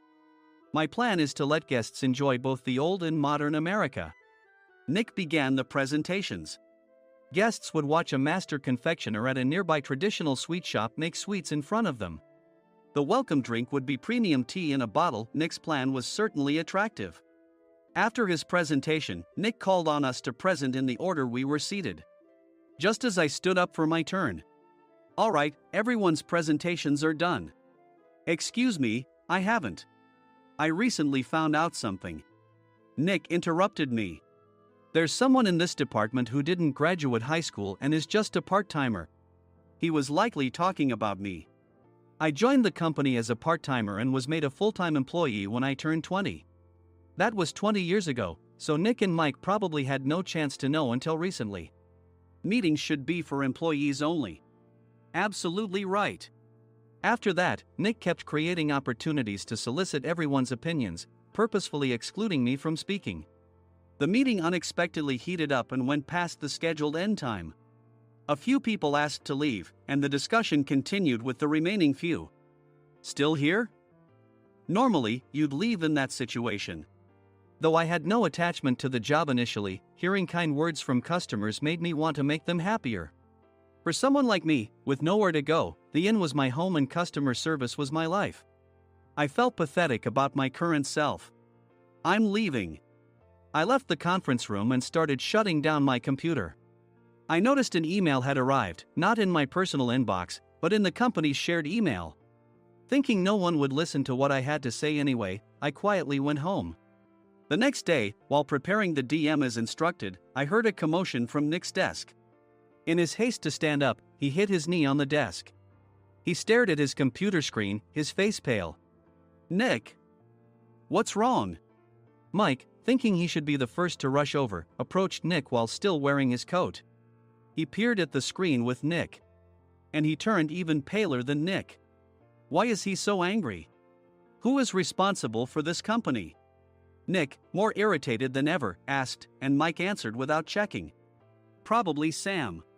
Sam wasn't there because he was attending a morning training session for new hires. Nick gave up on getting angry and returned his gaze to the screen. They were looking at an email that arrived right after the end of the working day yesterday. Apparently, no one, including me, had checked it before leaving. The email was from a large company that used us for their annual employee trips. The president and executives of that company also frequently used our services personally.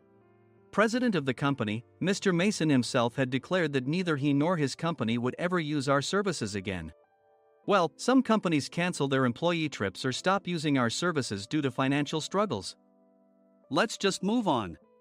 Mike kept wiping the sweat from his forehead with a handkerchief. Knowing why Mike was so agitated, I quietly watched their interaction.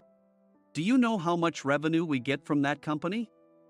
We can find other guests to fill the rooms, but we'll lose the banquet costs, gift shop revenue, rental car fees, and more. Moreover, the gifts were supposed to be prepared by the traditional confectionery shop involved in Nick's proposed plan.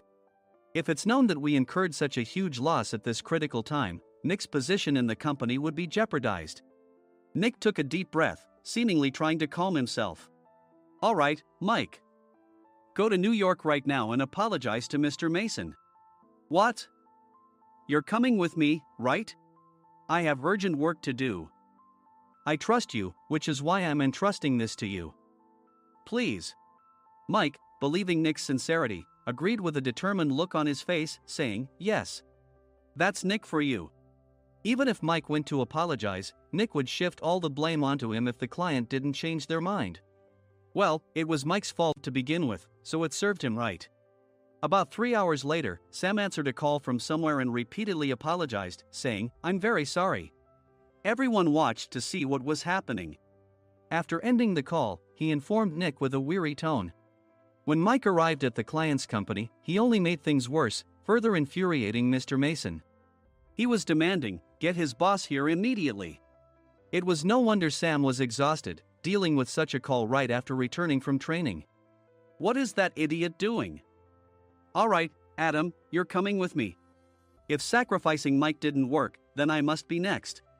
Normally, I'd want to refuse at all costs, but I saw an opportunity in this situation. If I can be of assistance, I'd be happy to join you. I immediately followed Nick, and we flew to New York. When we introduced ourselves at the reception, it became clear how serious the situation was. As the receptionist personally escorted us to the president's office.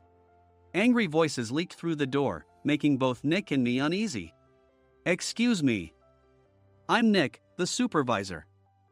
I understand my subordinate has caused you trouble, and I deeply apologize. Nick, with his experience in the corporate world, knew enough to offer an apology before excuses. However, his customer service skills left much to be desired. I sighed as I saw Mike trembling like a small dog in the corner of the room. What kind of training are you giving your subordinates? Mr. Mason glared at Nick with a red face. The intensity of his gaze made even Nick take a step back. Regrettably, I joined this company only 2 years ago and was unaware of Mike's issues. I should have identified his shortcomings sooner. Indeed. I should have realized sooner. No sensible person would come to apologize and then give a lengthy presentation on the drawbacks of not using their inn. Nick froze, his mouth slightly open. Suspecting the worst, I picked up the documents that had fallen to the floor. It seemed Mike hastily prepared these documents on the plane, listing the disadvantages. Disadvantage 1: if you change the venue for the company trip, employees might suspect it's for cost-cutting reasons, leading to a negative impression. Reading it aloud half-jokingly, Nick snatched the papers from my hand and checked the contents with a furious expression. Among the stack of documents was a receipt from a nearby convenience store's copy machine. I felt a pang of dread, hoping he hadn't shown the receipt as well.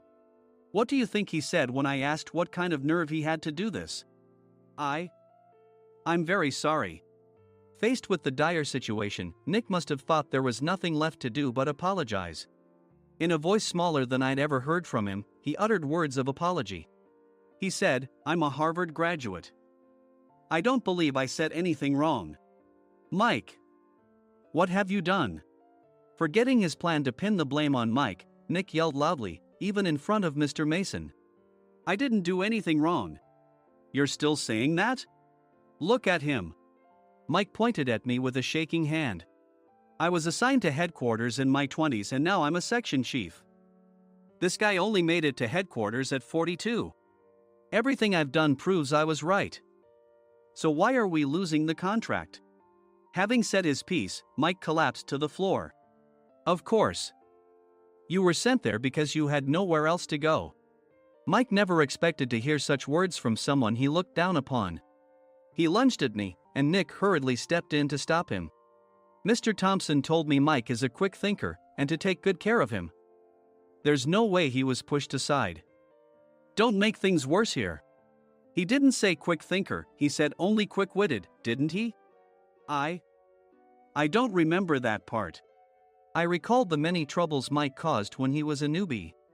When Mike was on the front line, his pride was so high that he never apologized to customers. Customer service, especially in our job, doesn't work alone. It brings both good and bad situations. If the front staff or housekeepers made mistakes, or the cleaning company didn't properly clean a room, one had to apologize to the customers regardless of personal fault. Mike, in such situations, would never apologize, insisting he wasn't at fault. This often angered customers, and as the front desk leader, I frequently had to apologize on his behalf. He caused complaints and disrupted operations, which is why he was quickly moved to headquarters. In departments where he didn't interact directly with customers, his quick thinking was beneficial and things went well. But it seemed his flaws were starting to show. Corporate reservations are supposed to be entered into the system by the sales representative. But a quick check yesterday revealed that more than 10 items were missing from the client's reservation. The handover document clearly stated what needed to be prepared. Why didn't you enter it into the system? Why do we have to give them special treatment? Filling rooms near the banquet hall, setting up all the food in advance. Specifying the brand of wine, they're too demanding. No wonder he always angered customers, I thought, feeling a headache coming on. Grouping them in rooms near the banquet hall is for our benefit too. It makes it easier for the staff to set up beds and serve breakfast since everyone's schedule is synchronized. As for the other requests, Mr. Mason suggested them to lighten our load. I didn't know that. Nick finally seemed to realize that Mike was the one who had angered the client. What did you say to them? I just told them we wouldn't give them special treatment anymore. We shouldn't waste effort on things that don't bring in money. I was utterly exasperated at his lack of understanding of customer service. Of course, we shouldn't comply with unreasonable demands. But carrying over successful practices from past stays makes customers feel remembered and enhances their experience. Good memories encourage repeat visits. That's part of our job. I looked down at Mike, who was sitting on the floor. In our job, nothing is a waste. Mr. Thompson likely moved you to the sales department, hoping you'd finally understand this. How do you think he feels now that you failed to meet his expectations? Mike, tears in his eyes, fled the president's office. I was amazed he still hadn't apologized. You have it tough, Adam. It's okay, we're all employees of the same company. I deeply apologize for this disrespectful incident. Especially after all the care you've shown us. If it weren't for you, Adam, I really would have stopped staying here. When I heard you were moving to the sales department, I was willing to reconsider if you handled it. Seeing us talk so amicably, Nick's face contorted. Do you two know each other? Adam's service is excellent.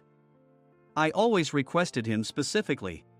Normally, we don't accept specific staff requests, but we made an exception for Mr. Mason, adjusting my shifts accordingly.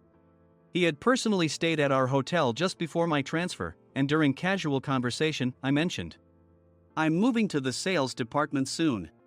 If I hadn't told him then, things could have been much worse. Please continue to take care of us. I look forward to it. On the return flight, Nick awkwardly offered me a can of beer. It's still working hours. Of course, I had no intention of forgiving him for a single beer. Nick might try to pin everything on Mike and avoid any consequences. While pondering this, a startling fact came to light. Nick, the tea bottles for the plan have arrived. I handed Nick a bottle labeled with our inn's name. They look good. What are you talking about? These are plastic bottles. I had assumed we would use the trendy, high-end bottling tea. But what arrived were ordinary plastic bottles of tea with customized labels. The only unique aspect was the label, which had the inn's name, making it look customized. Upon further investigation, I discovered that a substantial amount of money was set to be paid to the tea company. It was priced like bottling tea. Does this plastic bottle really cost $100 each? The tea inside is specially blended for us. The extra cost is for that. Wouldn't it be better to use another tea company? Or is there a specific reason we must use this one? As Nick continued to make excuses, I showed him a printed email. I informed the tea company's president, Mr. Mitchell, that we discovered irregular payments and he confessed. He said you two were high school classmates and planned to split the extra money. That idiot. Why did he confess? That's not important. You should worry about yourself, this could turn into a police matter. Opening the bottle cap, I suggested. How about calming down with this tea? It supposedly has a relaxing effect. Nick drank the tea frantically. In the following days, decisions were made about their fates. Mike was reassigned to the General Affairs Department, with no chance of transfer or promotion, as per Mr. Thompson's orders. As for Nick, since the payment to the tea company hadn't yet been made, he narrowly avoided legal trouble. Instead, he was encouraged to leave the company, and to avoid further complications, Nick submitted his resignation. Rumor has it that connections between HR departments have made it difficult for him to find new employment. Even though it was good to have those two gone, something unexpected happened in the sales department. Everyone became motivated and united in refining the 50th anniversary plan. In the end, my plan was adopted. We collaborated with the Tourist Information Center to provide personalized guides. The plan, tailored to the number of guests, was truly special for the 50th anniversary. Hey, is Adam's family coming to stay? I immediately booked that special plan for my family. Sam noticed it on the reservation list and quickly picked up on it. Yes, I'm inviting my father. That's great. I might invite my parents too. I lacked the courage to face my father just as Adam. But here, with the confidence Mr. Mason praised, I felt ready. The 50th anniversary plan was a perfect opportunity to reconnect with my father. I hoped to bring back the days when we could laugh together as we once did.